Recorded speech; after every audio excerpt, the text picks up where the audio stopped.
ఉండవల్లి అరుణ్ కుమార్ గారు ఎంపీగా ఉండగా సెంటర్ జైలు మలిశాలకు తరలిస్తాను, ఇక్కడ స్టేడియం కట్టిస్తానని అన్నారు. మార్గాని భర్త గారు కూడా అదిగో ఇదిగో స్టేడియం అని అన్నారు. కానీ మన రాజమండ్రికి ఒక స్టేడియం అంటూ రాలేదు. మన ఆదిరెడ్డి అప్పారావు గారు ఎమ్మెల్సీగా ఉండగా ఇండోర్ స్టేడియం కట్టడానికి నాకు పర్మిషన్ వచ్చింది ఇదని చెప్పి ఆయన ఒక పర్మిషన్ చూపించాడు. అది అయిపోయింది. తర్వాత మార్గాని భర్త గారు అదే ప్లేస్లో మళ్ళీ ఇంకో పర్మిషన్ పట్టుకొచ్చాడు, అది అయిపోయింది. ఇప్పుడు మొన్ననే రీసెంట్గా ఆదిరెడ్డి వాసు గారు మళ్ళీ అదే ప్లేస్లో ఇండోరియం స్టేడియం కడతానని చెప్పి మళ్ళీ ఇంకో పర్మిషన్ తెచ్చాడు. అసలు ఏంటి అసలు రాజమండ్రికి ఇంత దౌర్భాగ్యమైనటువంటి పరిస్థితి రావడానికి కారణం ఏంటి?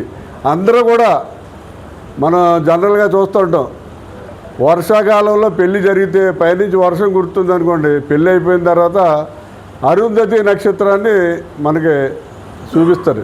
ఆ వర్షంలో నక్షత్రాలు ఎక్కడ కనపడతాయి? కనపడవు. అప్పుడు ఏం చేస్తారంటే ఒక జల్లీడు అడ్డెట్టి అగో చూడు చూడు జల్లీళ్ళలోంచి చూడమంటారు. ఆ జల్లీళ్ళలోంచి చూస్తే మనకి ఏదో కనపడుతుంది, ఏం కనపడుతుంది. అదిగో అదే అరుంధతి నక్షత్రం, అదే అరుంధతి నక్షత్రం అని చెప్పి చెప్పడం జరుగుతుంది. ఇప్పుడు మనకు పాలకులందరూ కూడా ఐదరు ఎమ్మెల్యేలు కానివ్వండి, ఎంపీలు కానీ, మంత్రులు కానీ అందరూ కూడా వర్షంలో పడినప్పుడు జల్లీల్లో అరుంధతి నక్షత్రం చూపెట్టారు. కానీ ఎవరు కూడా మరి రాజమండ్రి కార్పొరేషన్లో మనకి ఒక ఇంటర్నేషనల్ స్టేడియం తీసుకొద్దామని ప్రయత్నం చేయలేదు, తీసుకురాలేదు. ఒక 4 years బ్యాక్ నేను స్టేట్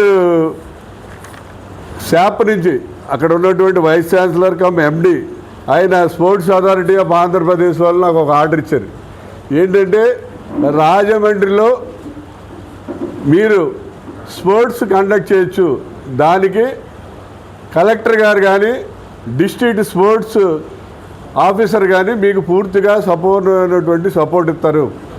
మీకు కావాలంటే సర్టిఫికెట్లు అవి కూడా శాప్ ద్వారానే సర్టిఫికెట్లు వస్తాయని చెప్పి ఆయన చెప్పడం జరిగింది.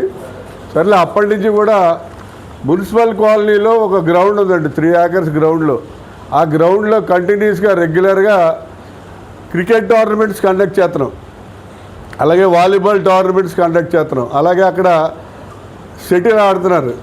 ఒక రన్నింగ్ ట్రాక్ ఏర్పాటు చేసి రన్నింగ్ కూడా ట్రాక్ ద్వారా రన్నింగ్ కూడా జరుగుతుంది. అంతేకాకుండా రీసెంట్గా ఒక 2 months బ్యాక్నే ఒక కరాటే కోచింగ్ సెంటర్ కూడా ఏర్పాటు చేయడం జరిగింది. మరి ఈ రకంగా మన రాజమండ్రిలో ఏదో రకంగా అంటే మన చేయటానికి దానికంటే కూడా ఎక్కువగా ప్రయత్నాలు చేస్తూ పిల్లలకి స్పోర్ట్స్లో ఎక్స్పర్ట్ చేయాలని చెప్పి ప్రయత్నాలు చేస్తున్నాం. మరి నాకైతే స్టేడియం కట్టేంత అవకాశం రాలేదు. ఎందుకంటే ఏదైనా పదవిలో ఉన్నవాడు చేయగలుగుతాడు, కానీ స్టేడియం అంటే చిన్న విషయం కాదు, 30-40 కోట్లు అవుతుంది. అది మామూలు వ్యక్తులు చేసేది కాదు. ఎప్పటికైనా నాకు అవకాశం వస్తే డెఫినెట్గా రాజమండ్రిలో ఇంటర్నేషనల్ స్టేడియము, క్రికెట్ స్టేడియం కట్టడం అనేది జరుగుతుంది. అది మాత్రం నేను రాజమండ్రి ప్రజలకే వాగ్దానం చేస్తున్నా.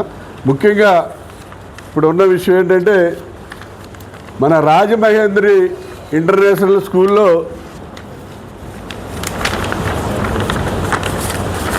రాజమహేంద్రి స్పోర్ట్స్ అకాడమీ ఆధ్వర్యంలో మేము అక్కడ రైఫిల్ షూటింగు, ఆర్చరీ అంటే బాణాలు వేయటం అనేది, అలాగే హార్స్ రైడింగు, అలాగే స్కేటింగు, ఈ 4 మీద కూడా ఎక్స్పర్ట్స్ చేత ట్రైనింగ్ ఏర్పాటు చేసాడు. అంటే ఈయన ఉన్నాడు, ఈయన కే రాము అండి. ఈయనకి 3 times నేషనల్ లెవెల్లో బెస్ట్ స్కేటింగ్ అవార్డు వచ్చింది. ఎన్నిసార్లు? 3 సార్లు, 3 times వచ్చింది. అలాగే హార్స్ రైడింగ్ వీళ్ళు కూడా ఎక్స్పర్ట్, చాలాసార్లు హార్స్ రైడింగ్ వాటిలో పాల్గొన్నాడు. అలాగే ఆర్చరీలో ఒక ట్రైబల్ నుంచి ఒక ఆయన కూడా ఆర్చరీలో ఎక్స్పర్ట్, ఆయన కూడా వచ్చి అక్కడ ఈ ఆర్చరీ ట్రైనింగ్ ఇస్తారు. అలాగే గణేష్ అనే ఆయన కూడా, మన రాజేష్ అనే ఆయన కూడా రైఫిల్ షూటింగ్లో ఎక్స్పర్ట్, ఆయన కూడా అక్కడ రైఫిల్ షూటింగ్లో ట్రైనింగ్ ఇవ్వడం జరుగుతుంది. ఈ 4 ఈవెంట్స్ కూడా హార్స్ రైడింగ్ కానివ్వండి, రైఫిల్ షూటింగ్ కానివ్వండి, ఆర్చరీ కానివ్వండి, అలాగే స్కేటింగ్ కానివ్వండి, ఈ 4 ఈవెంట్స్ రాజమహేంద్రి ఇంటర్నేషనల్ స్కూల్లో ఉదయం 8 నుంచి 10 గంటల వరకు 2 hours అక్కడ ట్రైనింగ్ ఇవ్వడం జరుగుతుంది. అది ఎవరికంటే 5 years దాటిన ఎవరికైనా అది రాజమహేంద్రి ఇంటర్నేషనల్ స్కూలు స్టూడెంటే అవ్వక్కర్లే, రాజమండ్రిలో ఏ స్కూల్లో చదువుతున్న స్టూడెంట్ అయినా పర్లేదు, పోలీస్ అయినా పర్లేదు, రిటైర్ అయిన పోలీస్ అయినా పర్లేదు, రిటైర్ అయిన ఎంప్లాయీస్ అయినా పర్లేదు, ఎవరైనా సరే ఇది ఓపెన్ ఫర్ ఎవ్రీబడి. కాబట్టి ప్రతి ఒక్కరు కూడా వచ్చి అక్కడ స్కేటింగ్ కానీ, ఆర్చరీ కానీ, రైఫిల్ షూటింగ్ కానీ, హార్స్ రైడింగ్ కానీ ఎవరైనా నేర్చుకోవచ్చు. ఎవరికి అందరికీ కూడా ఓపెన్ ప్లాట్ఫామ్ నేర్చుకోవచ్చు. కేవలం నెలకి 500 రూపాయలు కడితే సరిపోతుంది. అంటే వీళ్ళకి 4 వారాలు కానీ 5 వారాలు కానీ సండేస్ ట్రైనింగ్ ఇవ్వడం జరుగుతుంది. ఆ నెలకి 500. అంటే మనం మామూలుగా ఫ్యామిలీతో టిఫిన్కి వెళ్తే సామాన్యమైన హోటల్కి వెళ్ళినా కూడా 500 రూపాయల పైనే ఖర్చు అయిపోతుంది. కాబట్టి అందరికీ కూడా ఇది ఒక మంచి అవకాశం. ఈ అవకాశాన్ని రాజమండ్రి ప్రజలు కానీ, రాజమండ్రి సరౌండింగ్స్లో ఉన్న ప్రజలు కానీ అందరూ ఉపయోగించుకోవాలని కోరుతున్నాం. ఎందుకంటే మా అబ్బాయి ఆ స్కూల్లో చదవట్లేదు, మా అమ్మాయి ఆ స్కూల్లో చదవట్లేదు, మాకు ఈ అవకాశం ఇస్తారు ఎవరైనా ఎవరు ఫీల్ అవ్వాల్సిన పర్లేదు. ఇది పబ్లిక్, ఓపెన్ ఫర్ పబ్లిక్, అందరికీ కూడా ఎవరైనా సరే అక్కడ నేర్చుకోవచ్చు. పత్రికా సోదరులకైతే మాత్రం ఫ్రీ, వాళ్ళకి డబ్బులు కట్టక్కర్లేదు. లేదు, మొత్తం 4టికి కలిసి 500. అలా ఏ ఈవెంట్ కావాలంటే ఆ ఈవెంట్లో నేర్చుకోవచ్చు. ఈ నెల స్కేటింగ్లో చేరారు, నేర్చుకుంటారు. వచ్చే నెల రైఫిల్ షూటింగ్ నేర్చుకుంటారు, లేదా 2 నెలలు రైఫిల్ షూటింగ్, 2 నెలలు హార్స్ రైడింగ్, అలా ఏదైనా నేర్చుకోవచ్చు. పత్రికా సోదరులు మాత్రం మన కృపాకినే మన భోజనానికి ఫ్రీ.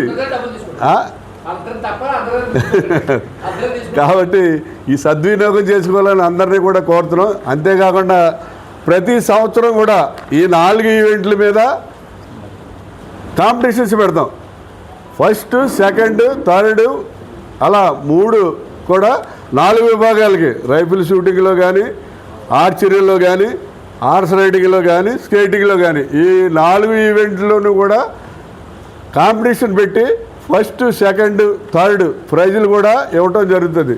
కాబట్టి వీళ్ళందరూ కూడా ఎవరైతే ఇంట్రెస్ట్, చాలామంది పిల్లలకి గుర్రవెక్కాలని ఉంటుంది, పిల్లలకి రైఫిల్ పట్టుకోవాలని ఉంటుంది. అలా మీకు ఇంకా గొప్ప విషయం ఏంటంటే మన స్టేట్ మొత్తానికి స్టేట్ గవర్నమెంట్ వాళ్ళు స్కూల్స్ తరఫున రైఫిల్ షూటింగ్ కండక్ట్ చేయాలని ఎక్కడా లేకపోతే మా దగ్గరికి వచ్చి మా దగ్గర కండక్ట్ చేసుకున్నారు. 2 years state wide rifle shooting మా దగ్గర కండక్ట్ చేసుకున్నారు. ఈయన రాజమండ్రిలో చాలా సెంటర్లో పిల్లలు కానీ, లేకపోతే రిటైర్ అయిపోయి పోలీసుగా పనిచేసాను, ఇంతకాలం నేను గన్ పెట్టుకోవడం రాలేదనుకున్న వాళ్ళు కూడా గన్ నేర్పిస్తారు, రిటైర్ అయిపోయినా సరే. అలాగే హార్స్ రైడింగ్ ఎక్కాలని ఉంటుంది, చాలామందికి హార్స్ అవకాశం ఉండదు, హార్స్ రైడింగ్ కూడా నేర్పిస్తారు. కాంపిటీషన్స్ కూడా పంపిస్తారు. మేము కూడా కాంపిటీషన్ కండక్ట్ చేసి every year first, second, third prize ఇవ్వడం జరుగుతుంది. కాబట్టి రాజమండ్రిలో ఉన్నటువంటి ప్రజలు, రాజమండ్రి సరౌండింగ్స్లో ఉన్నటువంటి ప్రజలు, పిల్లలు అందరూ కూడా ఈ అవకాశాన్ని ఉపయోగించుకోవాలని చెప్పి కోరుతున్నాం. ఇప్పుడు బ్రోచర్